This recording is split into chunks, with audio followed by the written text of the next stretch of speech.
This is CGTN, China Global Television Network.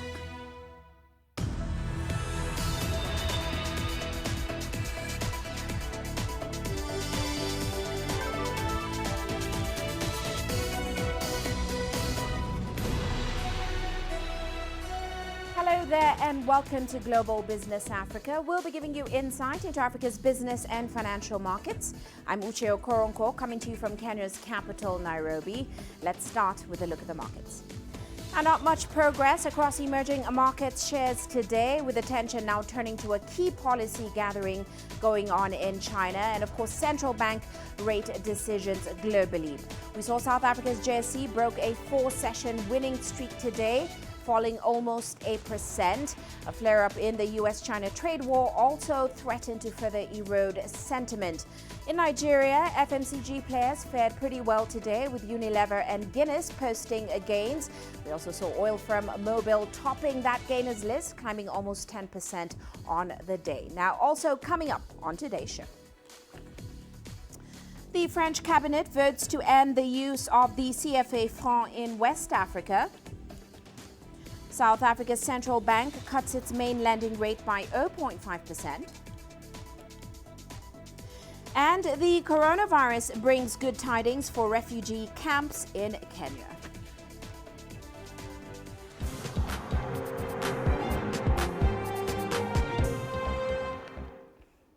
Well, let's kick off today's show with China's political season.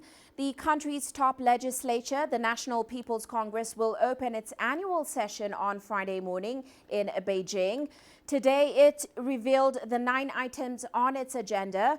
Lawmakers will deliberate on the government's work report as well as on the implementation of the 2019 plan and the 2020 draft plan for national economic and social development.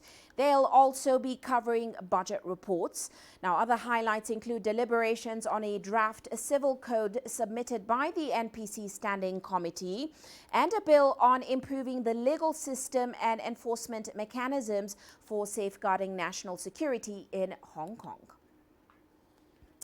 Now, also on Thursday, China's top political advisory body, the Chinese People's Political Consultative Conference, or the CPPCC, held its opening ceremony. It listed its achievements over the past year, and our reporter Shui Huayo has more.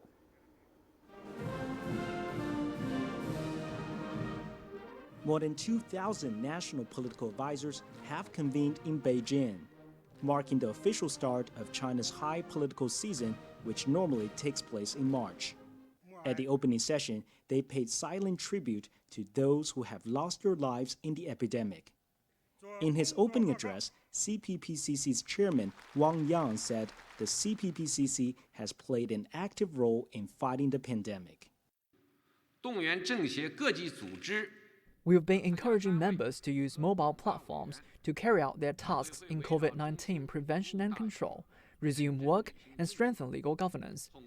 Members submitted more than 1,300 proposals and held 3 lectures on combating COVID-19. 85% of members have taken part in online surveys on the battle. Members on the front line also sent proposals. All this shows their sense of duty and responsibility.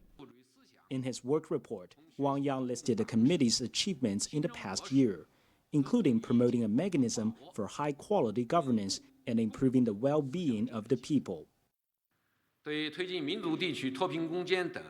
ethnic minority regions, we have made consultations and advised on how to consolidate the results of poverty elimination and prevent people falling back into poverty. We have made key proposals like agricultural rejuvenation and a quality tracing system for agricultural products. We also convened education workshops and we held discussions on other issues, including employment, healthcare, and care for the elderly.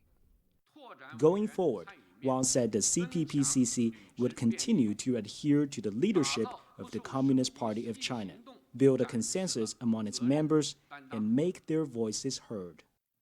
In the next 6 days, CPPCC members will contribute ideas on how the country should move forward as it has made progress on containing COVID-19. And it's not just providing ideas, but also mapping out plans for some of the key issues such as epidemic prevention and poverty alleviation. Their insights and strength are exactly what the country needs in challenging times like now. Cu Huiyao, CGTN, Beijing. Well, let's shift focus now. The UN Secretary General has commended African leaders, together with the African Union leadership, for efforts made to reduce cases of the coronavirus. Antonio Guterres has also called on international agencies to strengthen the continent's health systems, as well as its food supplies, to avoid a financial crisis.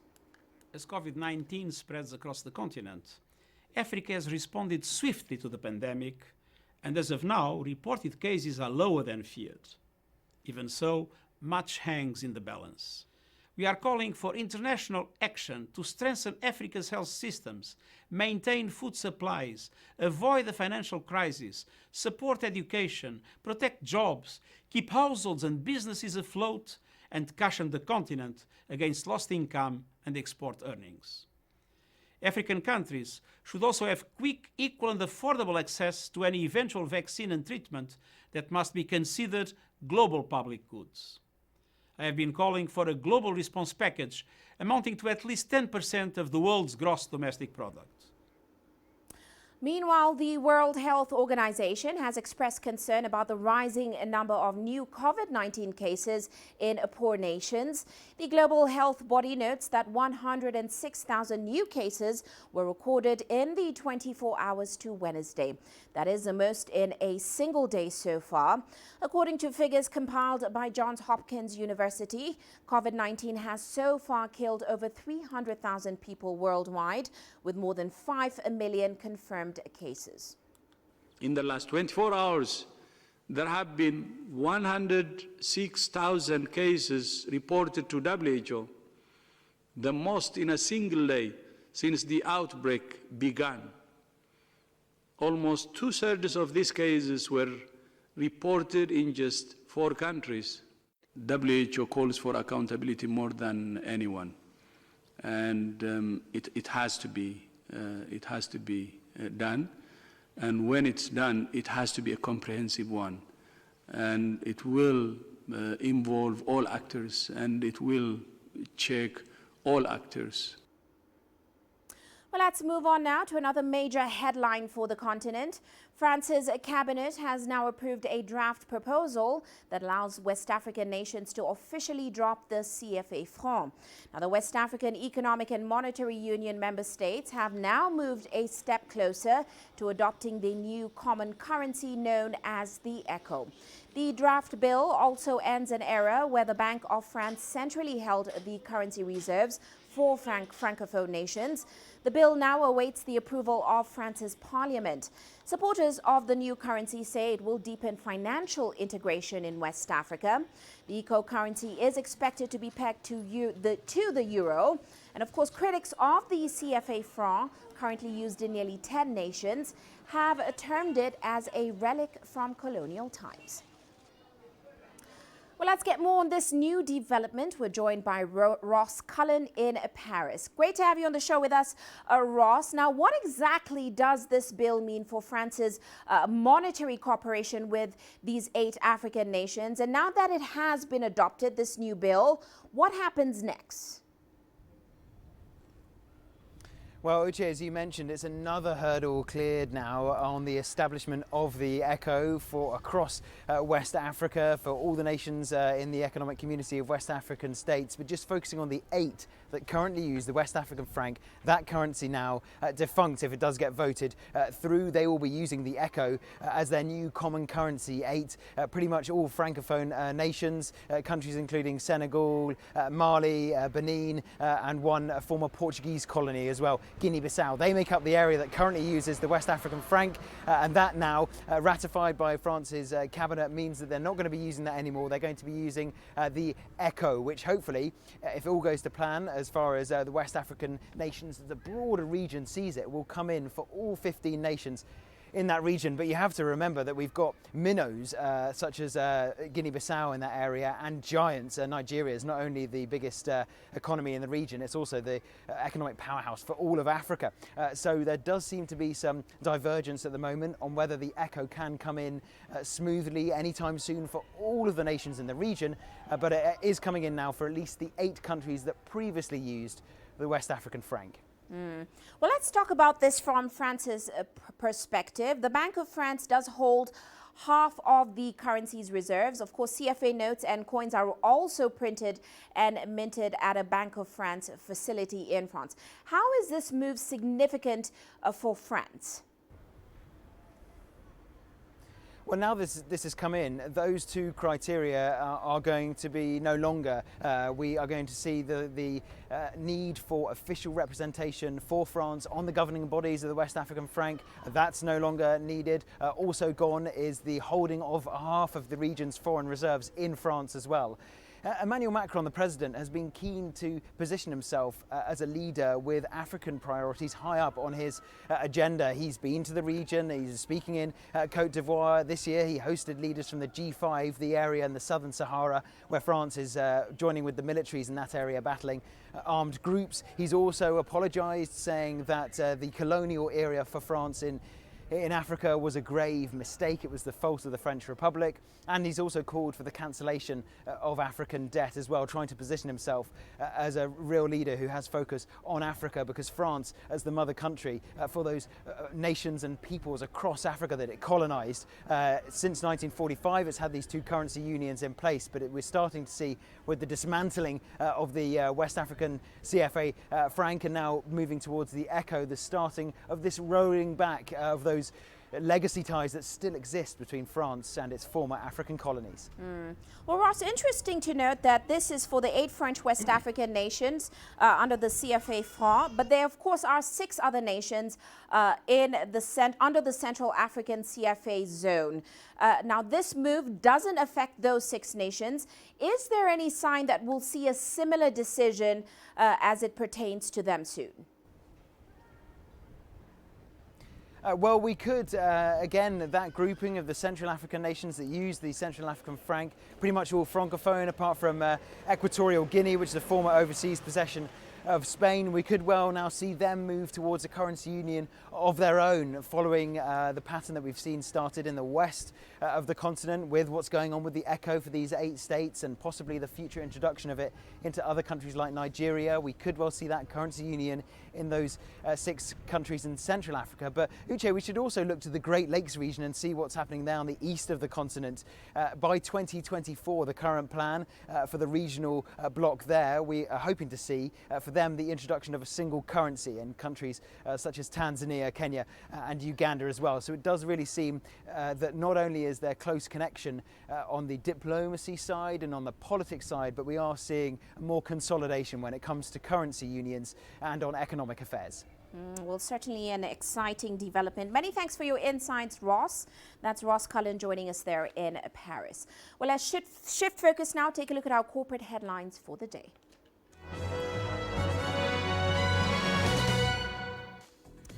Our French energy major Total has secured $14.4 billion in funding for its Mozambique liquefied natural gas project.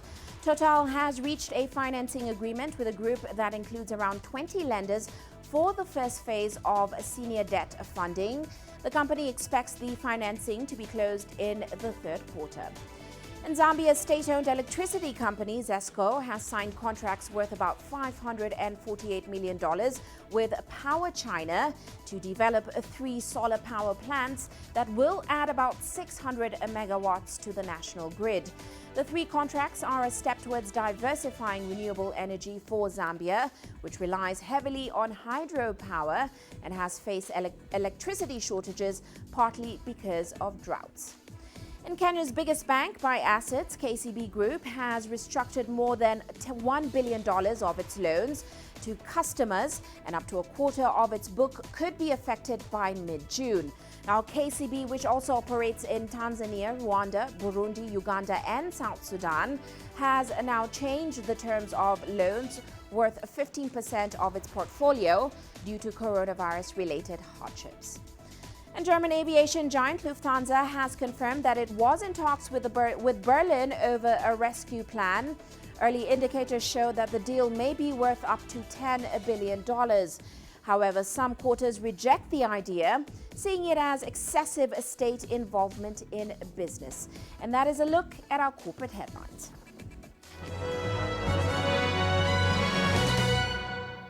Well, let's head into a short break now, still coming up on the show.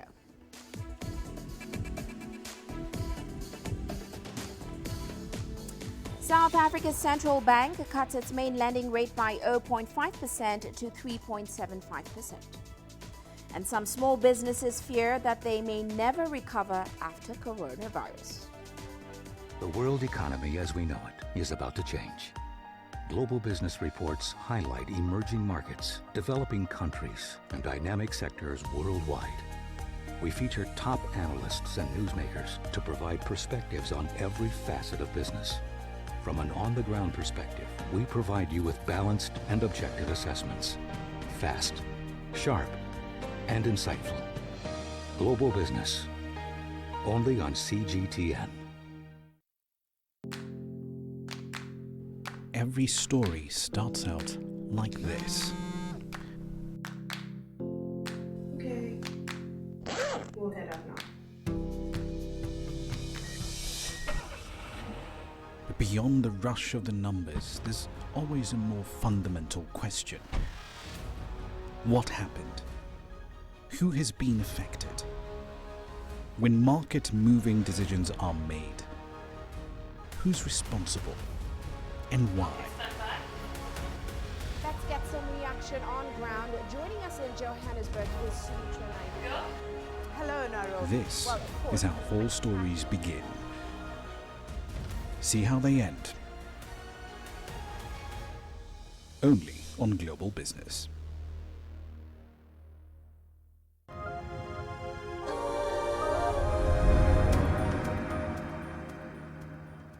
Welcome back. Now, South Africa's central bank has cut its main lending rate by 50 basis points. That's in a bid to support an economy which is forecast to slump even deeper into recession. Now, the cut also comes amid times of uncertainty for Africa's most industrialized economy as it battles the wide-ranging economic effects of COVID-19. Well, let's get more on this, on today's decision, from Sumitra Naidu. She joins us now in Johannesburg. Sumitra, always good to see you. Now, this week's meeting did happen in the context of a relatively calmer market. We saw the Rand rallying to a 5-week high this week. Give us some of the highlights from the Reserve Bank governor and, of course, a sense of the tone coming out of today's decision. Yes, that's right, Uche. You know, I think listening to the governor's statement today, you got the sense that there's still a long way to go to get over the damage caused by COVID-19, but that there is some light shining in this tunnel. The bank said inflation in the short term will remain muted at around 3.5%, near the midpoint of the 3 to 6% target range, adding that oil prices are expected to remain lower near the $37 a barrel level. But the governor again raised concerns about electricity prices and the volatility in the Rand. The Rand was at 17.80 against the dollar at the last MPC meeting in March. This week it was hovering over 1% weaker at 18.40 against the dollar. Now it's fallen almost 23% since January. The bank also further lowered its growth forecast for this year in April when the bank made an unscheduled decision in rates cutting by 100 basis points. It lowered its GDP forecast to a 6.1% contraction for this year. It now expects a 7% contraction in 2020. But the bank noted, that the easing of the lockdown will support growth in the near term. And even though some activity won't go back to pre-pandemic activity levels, GDP is expected to grow by 3.8% next year. It will be a strong bounce back, obviously, from a very low base level. We got the sense from the Reserve Bank today it was being rather cautious. We didn't see the need for a more aggressive cut like the last 200 basis point cuts. The MPC also suggested 2 more 25 basis point cuts in the next 2 quarters. Well, Sumitra, let's talk about how markets responded to this. The Rand immediately after the news came out strengthened about 1%. So give us a sense of how markets are responding to today's decision, and certainly what does it show us about how much the Reserve Bank's interventions have been effective in South Africa's financial markets? Yeah, so the rand strengthened to around 17.61 against the dollar soon after that rates announcement. We haven't seen these levels in over 2 months. The markets did cheer the news. We saw all of the banks gaining between 3 and 4% on the day. The property index also made strong gains, but the stronger rand did weigh on the heavyweight resource stocks. We saw some heavy declines amongst the miners, so the overall market closed weaker on the day. But there was also a bit of a pullback on the JSE today, as the market has been on a strong run this week. Generally, though, investors are feeling more confident with the Reserve Bank and all of the actions it's taken since the crisis hit us. Uche? Now, so far, the repo rate has been cut by about 275 basis points since the beginning of this year. Has the Reserve Bank's recent interventions brought some relief to the overall economy? You mentioned the fact that we're waiting for the lockdown to end, but how long can we expect to see the Apex Bank adopting this stance? So this was the fourth rate cut this year. We now have interest rates at a record low. Lower rates has helped to ease the financial burdens of households. There are major struggles right now, with many unable to work to get an income. The bank started a bond buying program quite early in March. The bank also eased regulatory requirements on the commercial banks and has taken important steps to ensure adequate liquidity in the domestic markets. So the governor said today that the Reserve Bank has also built up buffers and is ready to assist the banks to get through this time. It also noted that it was seeing the volatility we saw, the volatility we saw on the markets in March and April was very much different at this time. So the bank is pleased that, the financial markets are still functioning well. But again, the governor said that the monetary policy cannot be the only tool. It cannot be the only thing that will improve the potential growth rate of the economy or reduce fiscal risks. Governor Lesesha Kganyago said that these should be addressed by implementing prudent macroeconomic policies and structural reforms that lower costs generally and increase investment and job opportunities. He has said this at almost every meeting in the last year. He has been pushing for these strong structural reforms and has moved away from that really hard stance to actually assist the economy. Now, based on the bank's projection models, there's still 2 more possible rate cuts this year, which will provide more relief and help stimulate the economy as we move away from a hard lockdown. So even though, we're in the situation, it's rather gloomy at this point, there is some light at the end of the tunnel. They are seeing that, a lot of this can turn positive very quickly if we can get all those structural reforms in place. But the bank says that it's ready to assist should we see the risks moving upside again. Well, as always, many thanks for your insights, Sumitra. That's Sumitra Naidu joining us in Johannesburg. Well, let's stay in South Africa. The country's coronavirus lockdown is taking its toll on businesses that usually rely on close contact. Now, from Cape Town, CGTN's Travis Andrews explores how the financial burden has fallen, particularly on hairdressers and beauty salons. It's been weeks since anyone has had a haircut, as lockdown regulations continue to forbid it, leaving hairdressers not only out of pocket, but facing a bleak future. The regulations is, though, beginning to ease, and some informal hairdressers have begun to open their doors in the township, albeit to a handful of customers. It was very difficult for us because you can see we have got small business. And the money that we had that time before lockdown, it was money it was finishing. So we were inside the houses without anything. Once we come out from this lockdown, after they give us that we have to open our small business, we start opening this business. But still, we are getting small amount, little by little. Customers, they don't want to come out. But government regulations set out that hairdressers are only allowed to open under Level 1 alert classification, which is the lowest and most costly for the industry.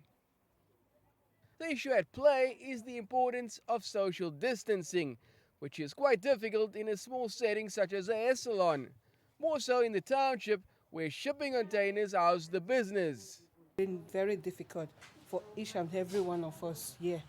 And even when you make money, even there are some customers when they come, you tell them, oh, this price is so. Most of them, they will tell you, it's coronavirus. Now we don't have this type of money because most people, they don't go to work. So you see people complain, and sometimes we just manage the money that they have to make their money, that is to make their hair. But the hairdressing industry says it's ready to implement strict hygienic measures, including the wearing of masks.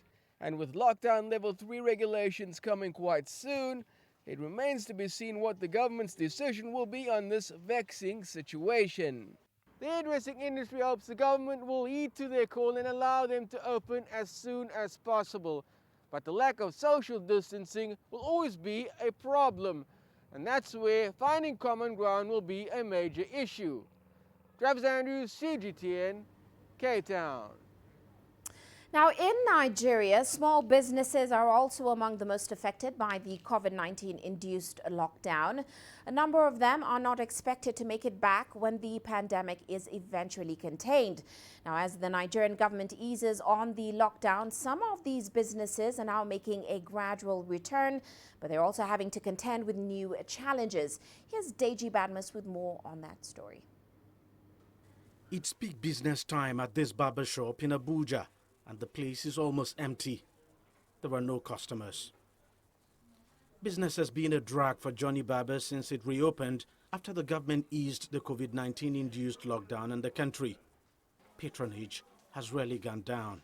It's like we are starting over again in doing business because we just come here daily, sit down, waiting for people to come in, but we hardly see people. Before the lockdown, we usually, like weekend, we usually have like maybe 20 customers a day.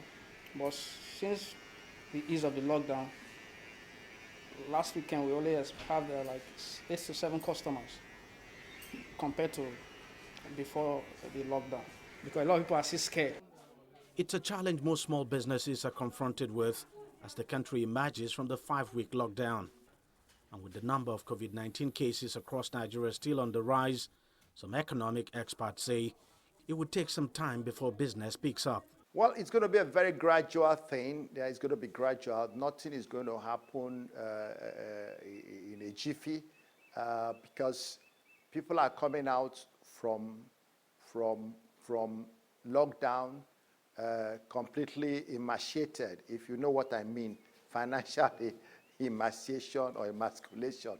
So purchasing power will be low, and so the customer offtake will be slow for every segment of society. As required of every business in the country, Johnny Barbers has put in place several preventive measures to guard against the transmission of COVID-19 and ensure the safety of both worker and customer. The measures appear to be swaying the few customers that are turning out at the shop. What we did was to quickly call our workers for a little training on how to adhere to the government regulations, guidelines for the COVID-19, on how to preventive measures. So on our side, we provided the thermometer, the hand sanitizer, the soap, water, hand gloves, and the nose masks for them, so that on how to adhere to the social distancing during working and all that. So I think as it is now, our customers, whenever they come in, they are encouraged on what they are seeing on ground. He would be hoping the preventive measures will continue to give more customers the confidence to come to his barber's shop for their haircut. But there's certainly nothing any of the small businesses can do about the erosion of people's purchasing power. And if the cases of COVID-19 continues to go up in the country, businesses will continue to be at the receiving end. Deji Badmus, CGTN, Lagos, Nigeria. You are watching Global Business Africa. We're heading into a quick break now. Do stay with us because look, here's what's coming up.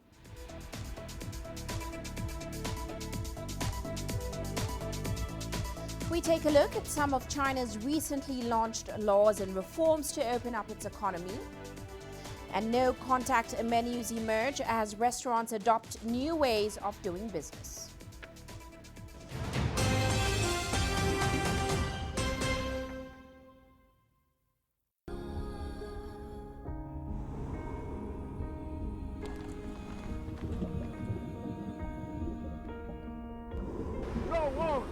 No one again he can hold in Machine guns from police forces towards the protesters.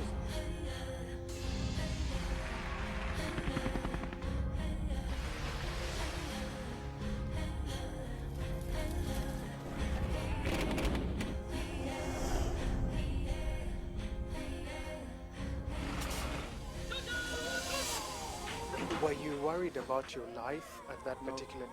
Not at all. Thank you very much for your time. What is your assessment of the state of the continent today? Africa has the potential to power itself. Excuse me.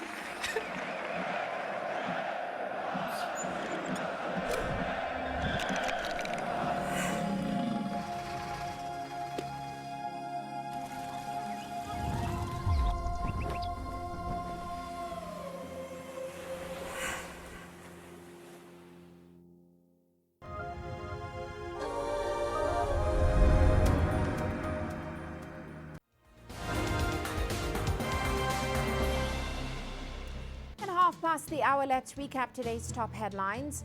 Africa has reported over 99,000 cases of the coronavirus, with around 39,000 recoveries confirmed. Now, the death toll stands at over 3,000 so far. The World Health Organization has warned nearly 250 million Africans could contract COVID-19 in the first year. The WHO experts also warn that Africa could face a prolonged outbreak over the coming years. Now, 3 aid workers in South Sudan have been amongst those killed in intercommunal clashes. Violence broke out in the eastern state of Jonglei over the weekend. Clashes between the Luo, Nuer, and Murle communities has reportedly killed at least 287 people. The government says around 300 people were wounded. It added that many of the injured are suffering from gunshot wounds. Now, UN Mission Patrol has been dispatched to interview survivors. And floods continue displacing tens of thousands of people in Kenya. Areas bordering Lake Victoria are some of the most affected. Months of heavy rains have caused the lake to surge, spreading pain and misery for those who depend on it. And airlines have resumed flights to Tanzania after the country opened its airspace earlier in the week. Passengers arriving in the country are also not required to be subjected to a mandatory 14-day quarantine on arrival. And that's a recap of today's top headlines.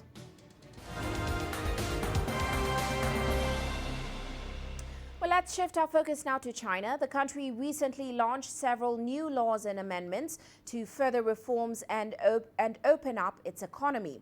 They took effect on the first day of 2020. Now, the new regulations were approved last October. Xia Chiang explains why this particular document is important. China ranked 31st globally in 2019 on the Ease of Doing Business rankings with a score of 77.9 out of 100. That was according to the World Bank. The climb in ranking came on the back of large-scale tax and fee reductions and measures to ensure that investors at home and abroad are confident to continue investing in this country. That is why a new list of rules to optimize the business environment in China took effect this year. Where can we expect changes? China wants to improve market access for all kinds of businesses. That means less administrative procedures and lower market barriers. And China will continue to reduce tax burdens and fees for companies in order to bring down the overall cost of business in China. Small companies can expect an easier time securing fundings with more financing channels. China is working to eliminate discriminations on SMEs when it comes to loans and other types of borrowing. All types of businesses will face the same level of market regulation and scrutiny in most industries. That excludes certain industries that have public security and public health concerns. But China vows to make regulation and policymaking more transparent.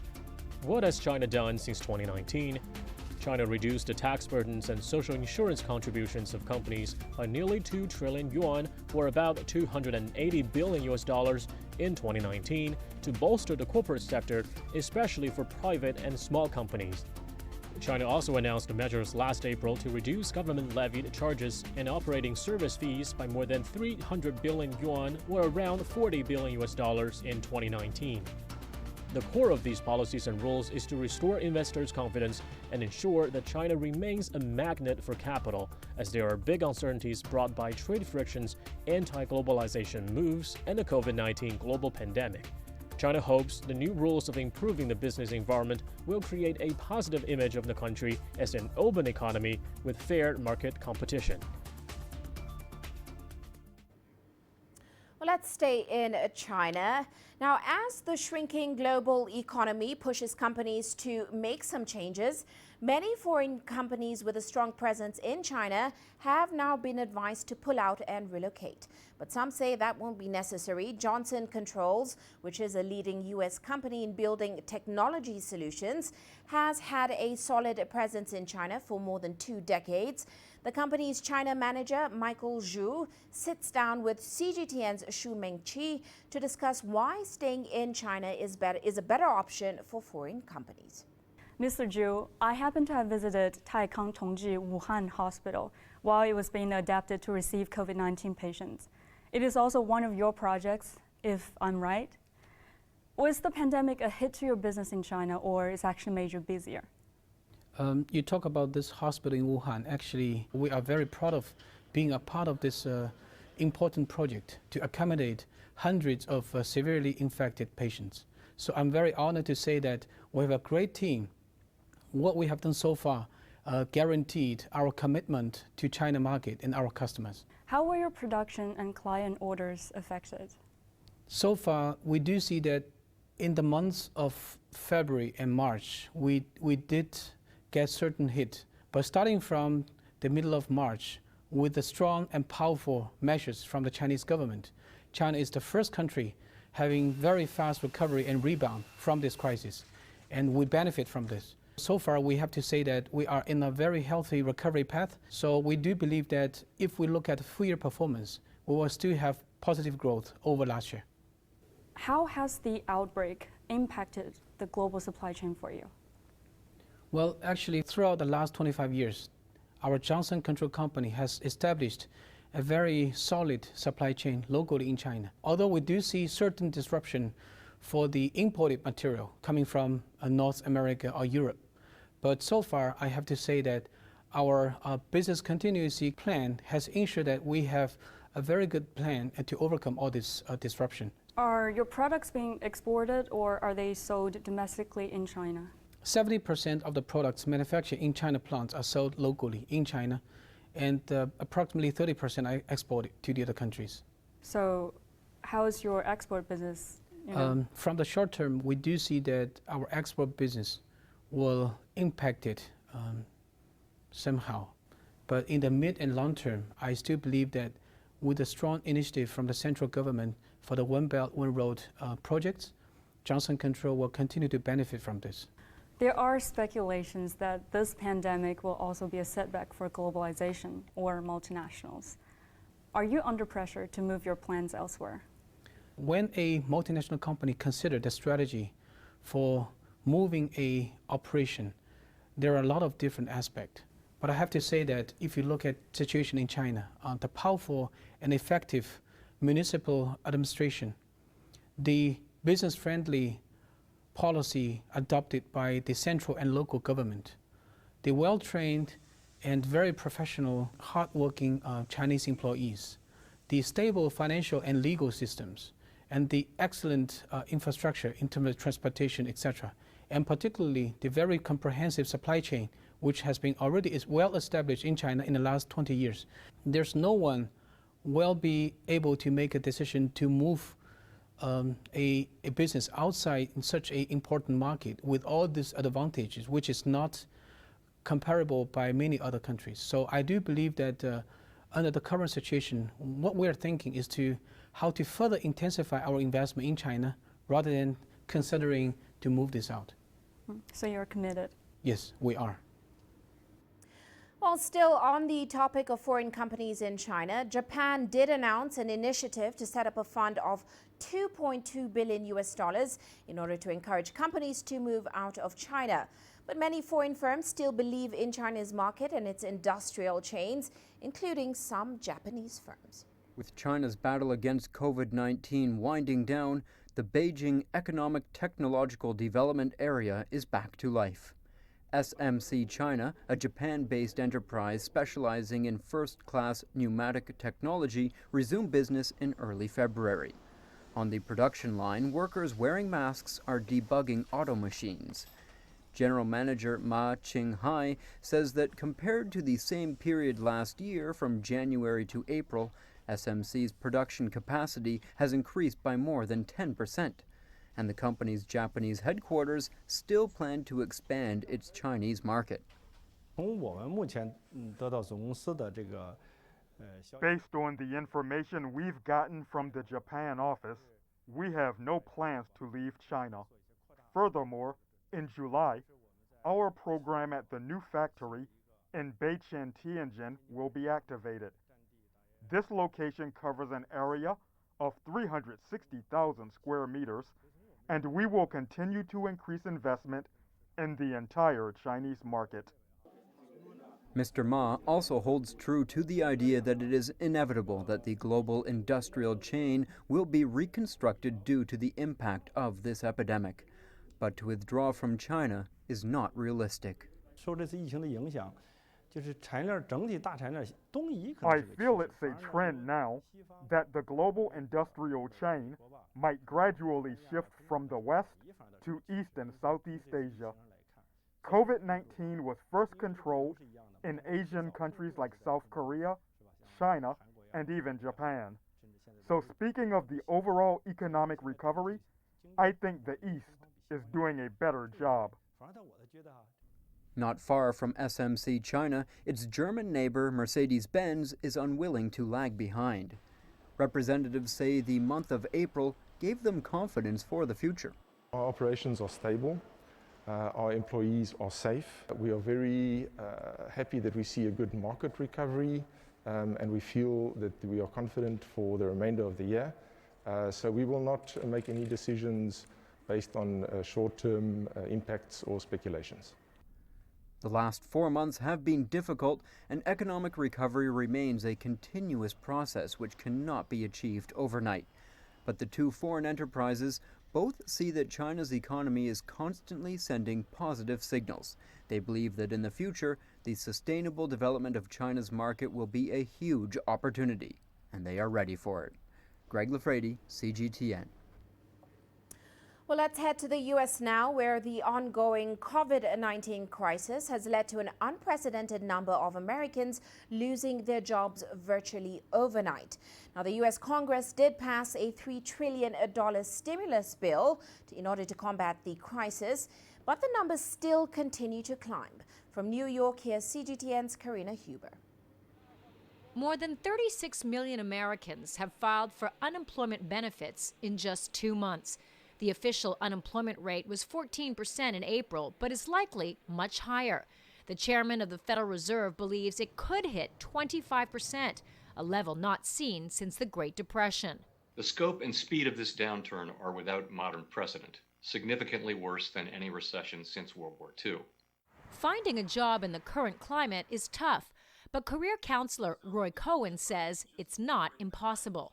The reality is that people do get jobs. Even in depressions, folks have been reemployed. According to LinkedIn, there are many positions available right now, particularly in delivery and healthcare. Amazon, Instacart, and CVS are hiring in big numbers. Some restaurants, like this one in Rhode Island, are even having a hard time finding workers.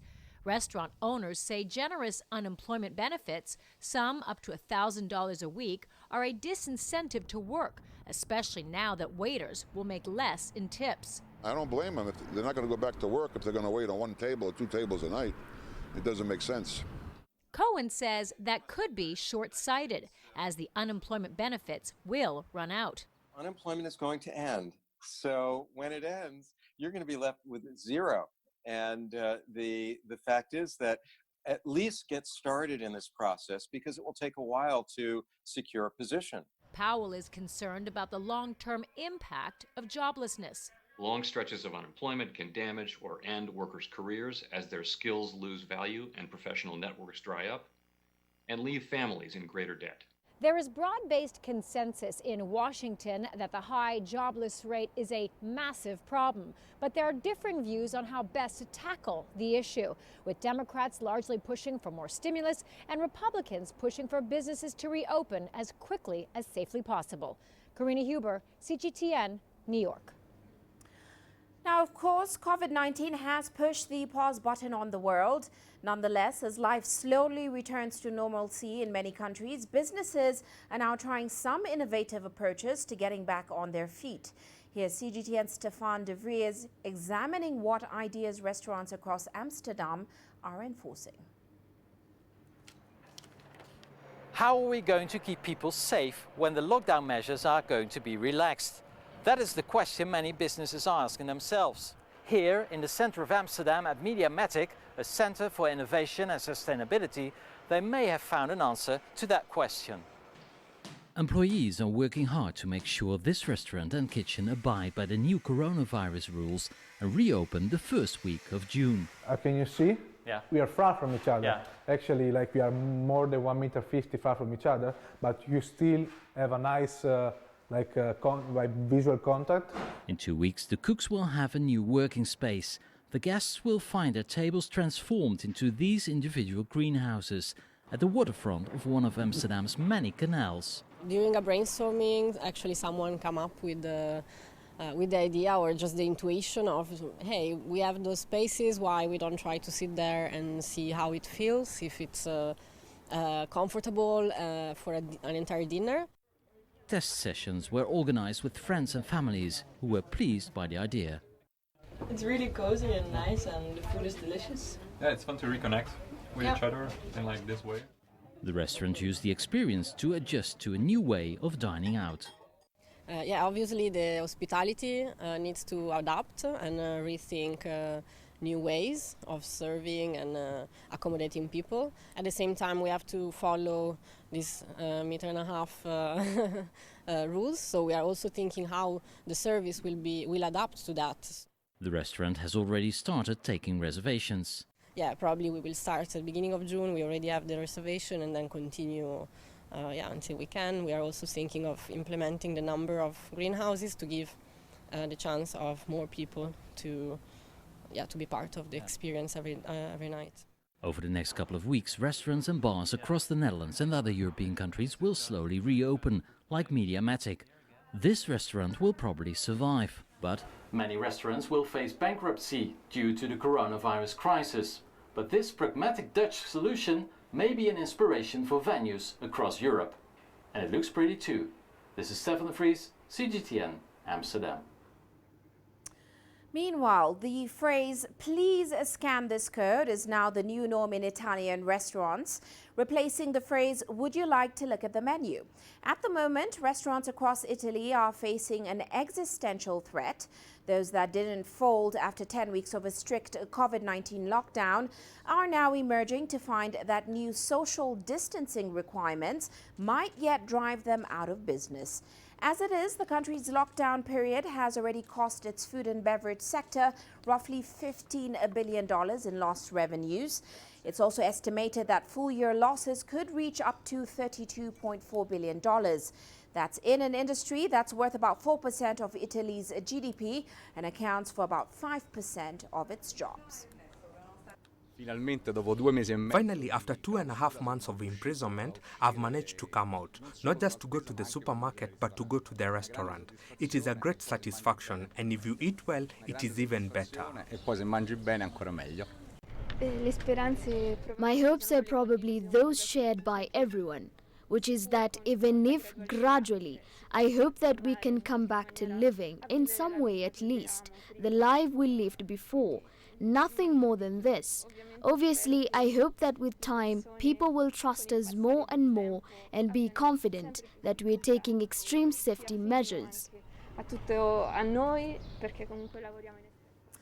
Well, let's shift focus now. Here's a quick look at how commodity markets performed today. Oil prices were up, hitting their highest since March. They were supported by lower U.S. crude inventories, as well as OPEC-led supply cuts and, of course, recovering demand as governments ease restrictions on people's movements. Brent crude for July rose about 1.2% to hover at around $36 per barrel. Now, traders are saying physical crude markets are also rebounding. In the Brent market, the structure is pointing to supplies becoming more constrained.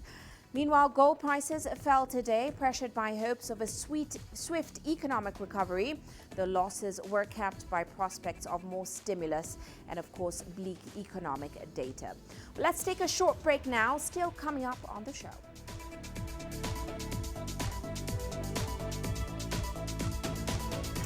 The coronavirus brings good tidings for refugee camps in Kenya.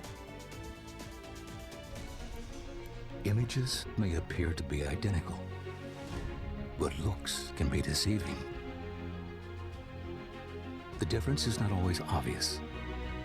It has to be discovered. There are always different sides to a story. We put the focus on the details. To see more, to understand better. CGTN. See the difference.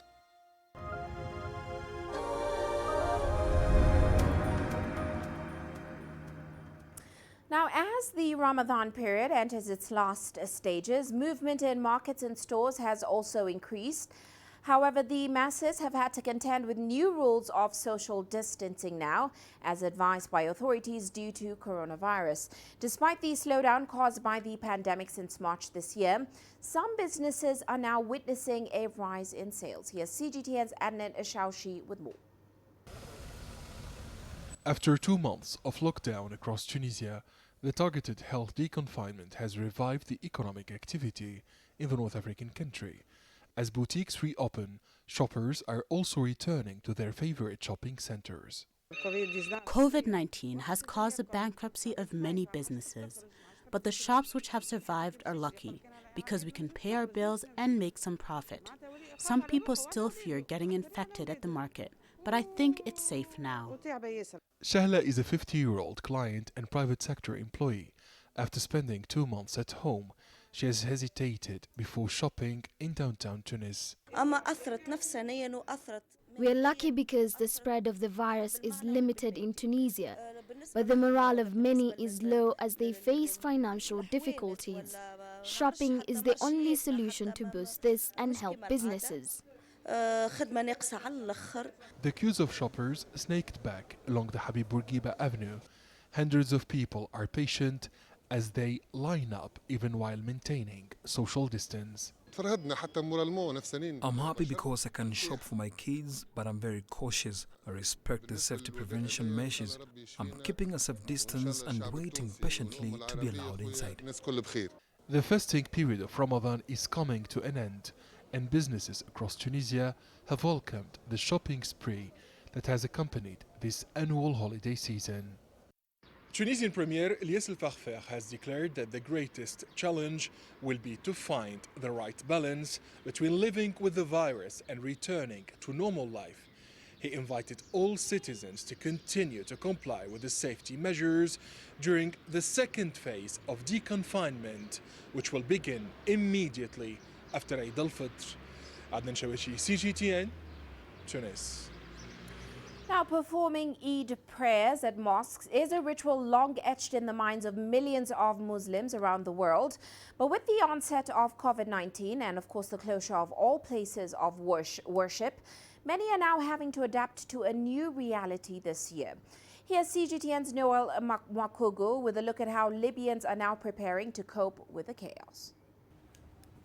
Traditionally, Eid al-Fitr is marked with communal prayers in mosques and visits to friends and family. However, this year, the joyous occasion is in a tough spot due to the ongoing COVID-19 chaos. Authorities have expanded restrictions for the holiday, all in a bid to stop the novel disease from spreading further. And just like the rest of the world, the situation is no different in Libya. This season is different than all others in the past because of what has been happening in the past few days. We were closed because of the coronavirus. As traders, this is our season. But hopefully in 3 days or a week, things will get better, even though we are lacking in products because stores that sell to us are closed and there is no travel.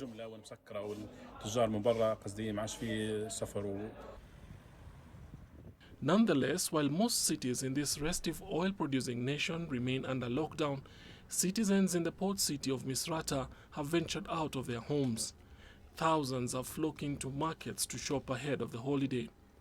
Depending on the sighting of the moon, Eid celebrations are set to begin either on Saturday, May 23rd or Sunday, May 24th. We are out to buy things for the children. God willing, God will protect us from coronavirus. May God protect the country and its worshippers. I urge people to take care of this disease. Willing, this will end. We ask God to make things better and have us make wise decisions.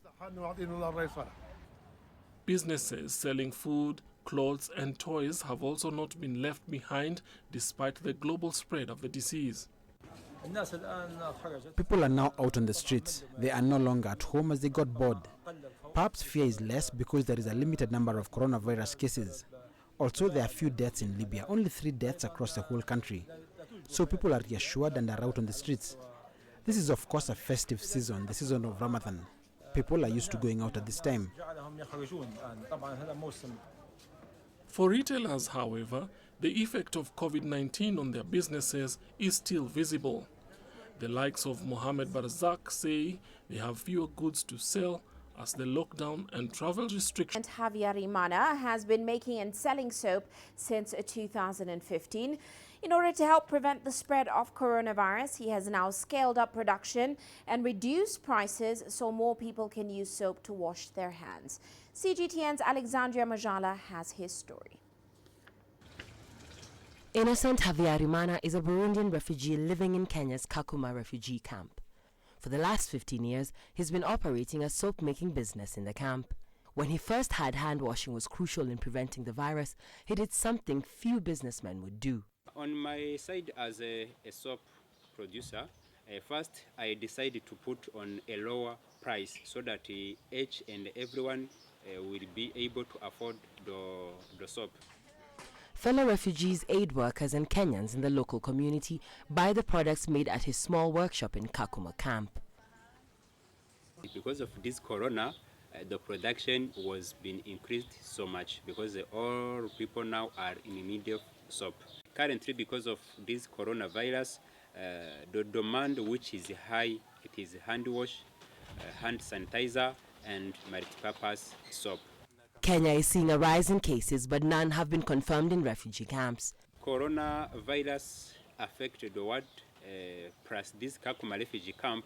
Most of the refugees are fearing so much coronavirus. That is why now you can't find more than 3 people who are in the same place.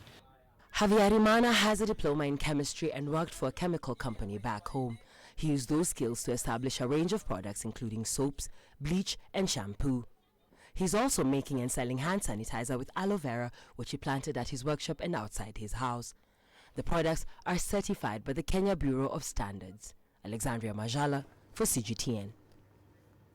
Well, before we go, let's take a quick look at how Africa's currencies performed today. Kenya's shilling holding steady today. It did find some support from tight liquidity in its local money market. That, of course, helped to counter dollar demand from importers. Meanwhile, South Africa's rand was weaker after rallying to a 5-week high in the previous session. Optimism about a coronavirus vaccine and, of course, easing of lockdown restrictions around the world has certainly helped spur demand for riskier assets, such as emerging market currencies. Well, that's it for this edition of Global Business Africa. Remember, you can send your feedback to the contacts on your screen. You can also follow us on our various digital media platforms. From me, Uche Okoronkwo, and the rest of the team, thanks for watching.